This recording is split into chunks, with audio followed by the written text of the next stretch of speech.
All right, good morning, folks, and welcome to the Screencast on freedom of speech. Before we begin, you should have already viewed the segment from Constitution USA, Where Should Free Speech End? If you have, this first slide will be no surprise. Whenever we talk about freedom of speech, we are bound to encounter speech that is offensive.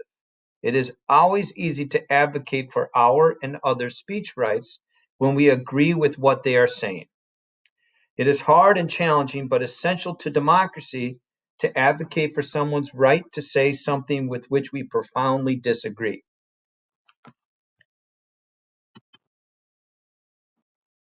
Speech is one of the most cherished and most misunderstood liberties. In the United States, we have very broad free speech rights, but it is not an unlimited right.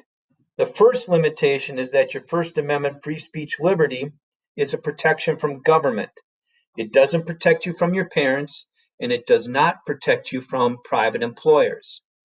Lindsay Stone lost her job after a picture of her making an obscene gesture and screaming profanities while at Arlington National Cemetery went viral.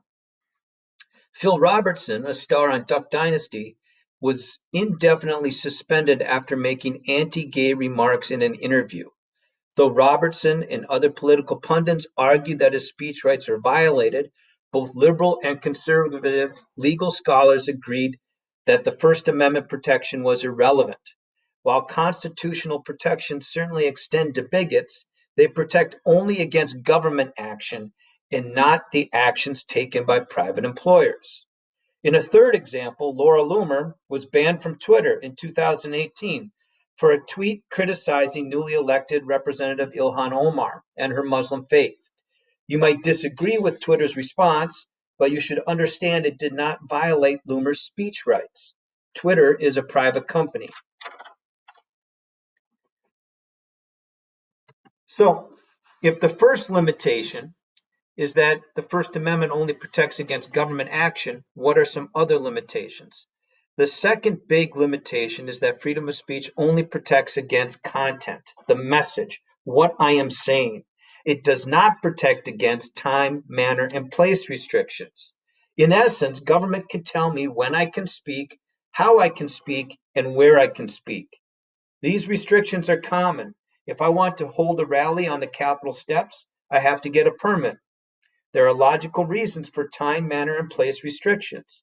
It allows government to ensure the safety of those speaking and those listening. The only thing to note is that these restrictions should be applied universally the same to everybody. On December 20th, 2014, 1,500 to 3,000 Black Lives Matter protesters held a rally in the Mall of America Rotunda to protest the deaths of unarmed Black men while in police custody. This protest was following the deaths of Michael Brown in Ferguson, Missouri, Eric Garner on Staten Island, and Tamir Rice in Cleveland. Organizers had been informed they could be arrested and banned from the property for 1 year. Some would claim the mall is a modern-day public place.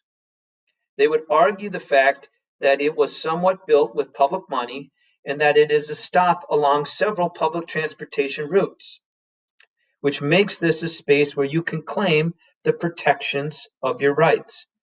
That is not the claim the group made. The group understood they didn't have free speech and assembly protections because the Mall of America is private property. They were engaged in an act of civil disobedience in order to draw attention to due process violations made by police against Black men.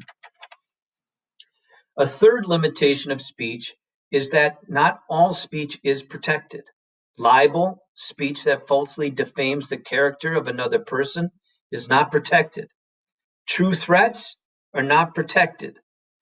Commercial speech, speech you use to sell a product, is also not protected. If it is not protected speech, then government can regulate its content. They can tell you what to say. There are 5 types of speech we need to be aware of: political, symbolic, obscene, hate speech, and fighting words. Political speech is the type of speech for which we reserve the most protection. Some people call this type of speech that criticizes. There are two need-to-know cases when we talk about political speech.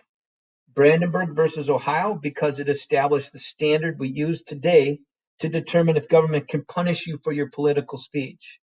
The other case is Schenck versus United States. This is an AP required case. This case created the clear and present danger test. This used to be the test courts would apply to determine if your political speech could be punished. It was replaced as the standard in 1969 with the imminent lawless action test. So, a little bit about the history of free speech in the United States. From the moment the First Amendment was ratified, those in power sought to limit speech. In the early days of our country, it was very easy to do so. In fact, if you had political beliefs that ran against the norm or those in power, you in effect had no speech protections. The test the court used back then to determine whether political speech could be regulated was the bad tendency test. The bad tendency test said that if the action was illegal, then Congress could prohibit speech that advocates for that action. This was the law of the land until Schenck versus United States. Schenck was arrested in 1917 for violating the Espionage Act. The Espionage Act made it a crime to cause disloyalty and refusal of duty in the military. Schenck had printed and mailed 15,000 flyers arguing that conscription, the draft, was unconstitutional and urged people to resist. Schenck was convicted but eventually appealed to the Supreme Court. Writing for a unanimous opinion, Oliver Wendell Holmes upheld Schenck's conviction but began to articulate a new test. He wrote, quote, "The character of every act depends upon the circumstances in which they are done," end quote. The clear and present danger test asks the question, under the current circumstances, does the speech present a clear and present danger? According to Holmes, when a nation is at war, many things that might be said in a time of peace will not be endured so long as men fight. The problem with this test is that the circumstances weren't limited to wartime. In fact, under the clear and present danger test, the government typically won and the speakers typically lost. Which brings us to 1969 in Brandenburg versus Ohio. Brandenburg, a leader in the Ku Klux Klan, made a speech at a Klan rally and was later convicted under an Ohio law. The law made it illegal to advocate crime, sabotage, violence, or unlawful methods of terrorism as a means of accomplishing industrial or political reform. The Supreme Court found that Brandenburg's free speech rights had been violated. In the decision, they articulated the test we use today, the imminent lawless action test. Today, in order for the government to punish me for my political speech, I would have to advocate for an illegal action. Secondly, I'd have to advocate that this action happen imminently. And thirdly, there would have to be a strong likelihood that my audience would take this action. So an example would be if I said, hey, I'm tired of this social distancing. Let's go down to the governor's mansion and burn it to the ground. Okay, so the act of arson is illegal, and I just advocated for it. And then I'd say something like, let's do it now. And then we march down there. So that'd be the imminent part. However, the third part of the test, the likelihood that you listening to this screencast would then go down and burn the governor's mansion to the ground is very remote. So I did not just violate the Brandenburg test. All right, moving on.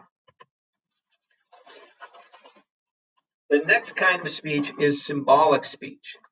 Symbolic speech is a visual or an action that is meant to deliver a message. Is it protected? Maybe.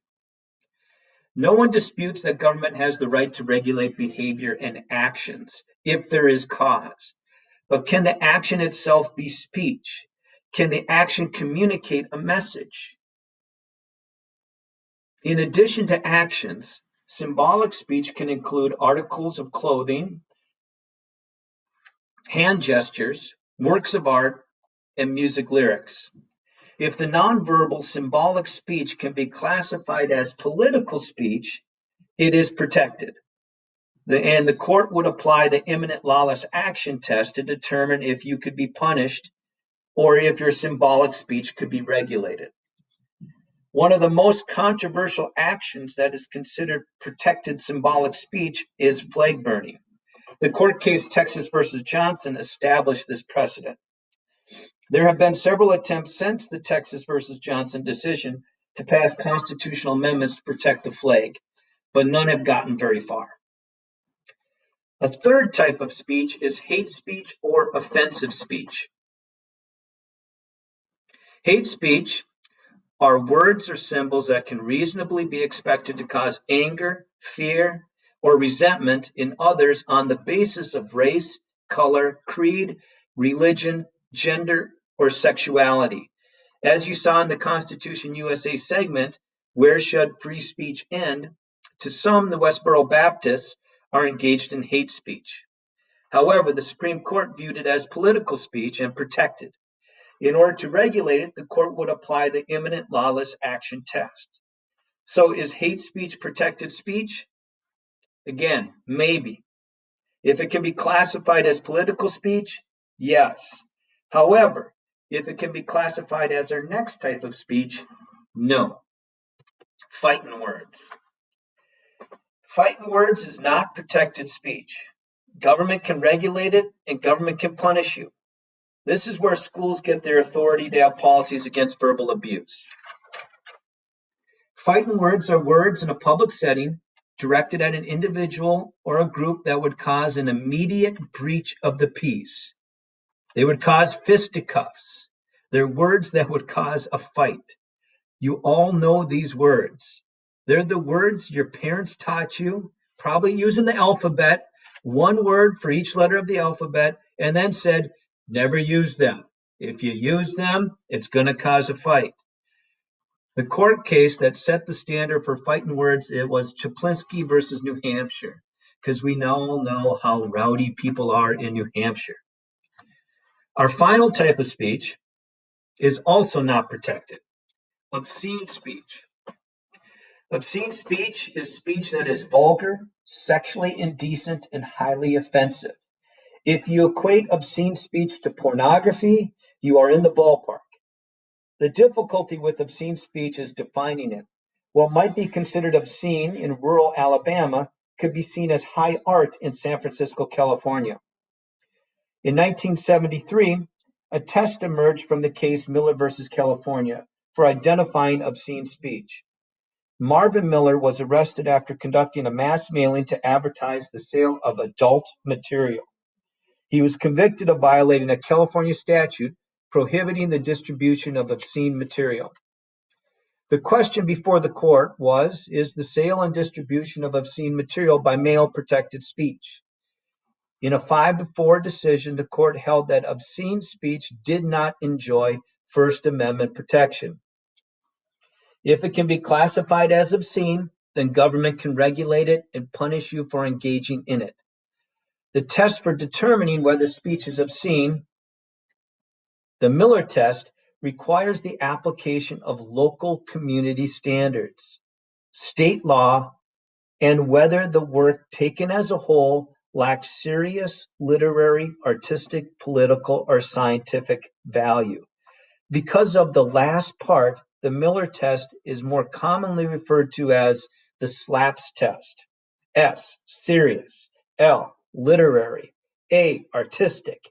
P, political. And S, scientific value. You should also note that this case was heard during the era of devolution. A final note. In Jenkins versus Georgia, the court ruled that states can't misapply the SLAPS test, essentially stating that the local norm cannot exceedingly deviate from the national norm. In this case, an Albany, Georgia theater manager was convicted under a Georgia obscenity law for showing the film Carnal Knowledge. The film was critically acclaimed, explored social conceptions of sexuality, and starred famed actors Jack Nicholson and Anne Margaret. All right, let's do some application and analysis. If we were in the classroom, I'd ask you not to interpret this image, but to just tell me what you see. Some of you would point out the crucifix. You'd identify the primary colors as orange, red, possibly yellow. Some would mistakenly interpret the image as showing the crucifix on fire. Eventually, someone would point out the bubbles. At that point, someone would draw the correct conclusion that the image is showing the crucifix immersed in a liquid. So what type of speech is this? If you thought symbolic, great. But is it political? But is it protected? If it is political, yes, it's protected speech. If it is obscene or fighting words, no, it's not protected. This photograph is titled Piss Christ. The artist, Andre Serrano, submerged a small plastic crucifix in a glass of his own urine. The work generated a large amount of controversy. Some devout Christians asserted that the image was blasphemous, even obscene. In order to classify this work as obscene, what test would a court apply? The Miller test or the Slaps test. They would have to show that the image lacks serious literary, artistic, political, or scientific value at a local or state level. The artist, a devout Catholic, says that the message behind the image alludes to a perceived commercialization of Christian icons in contemporary culture. So you'd have to determine, is that message, does it have political value? All right. Here is one more image. Again, don't interpret the painting right away. Take a moment to tell me what you see. In the forefront, you might point out some animals, wild boars or pigs dressed like police officers. You might see the wolf as a person, or the black man being arrested. You might see a black man crucified on the scales of justice. Deeper in the painting, you might point out the march of people with a black man in the front holding a sign that says history. The letters appear to be bleeding. At this point, I might ask you to interpret the work. What is the message the artist is communicating? What type of speech is it? Obviously symbolic, but is it protected? Is it symbolic political speech? This painting by high school student David Pulfus, Untitled Number 1, was chosen to hang in the United States Capitol as part of the Congressional Arts Competition. Pulfus was a resident of the congressional district that included Ferguson, Missouri, where in 2014, Michael Brown, an unarmed black man, was shot and killed by a white police officer. In this contest, there is one winner chosen from each congressional district. Each of the 435 winners has their work on display for 1 year in the Capitol. Pulfus's work is the only one to be taken down. Representative Duncan Hunter took it down and returned it to Representative William Clay's office. William Clay is the representative for David Pulfus's district. Representative Clay then held a rehanging ceremony. Later, that same day, 2 more representatives removed the painting again. Was the student's speech rights violated? To find out, read the decision of the United States Court of Appeals. The decision can be found on Schoology in the Unit 8 Resources folder in the folder titled Untitled Number 1. All right, to review, folks. Free speech is not an unlimited right. It protects you only from government, not a private employer. and it only protects the content of your message, not the time, manner, and place. Not all types of speech are protected speech. Libel's not protected. Slander's not protected. True threats, threats you intend to carry out, are not protected speech. Commercial speech, speech that you see on advertisements on TV or on the web, not protected speech. There are 5 types of speech that we are concerned with: political, symbolic, hate or offensive speech, obscene speech, and fighting words. And just there are tests that we use to determine whether or not government can punish you for your political speech. And there's another test that we use to determine whether speech is obscene.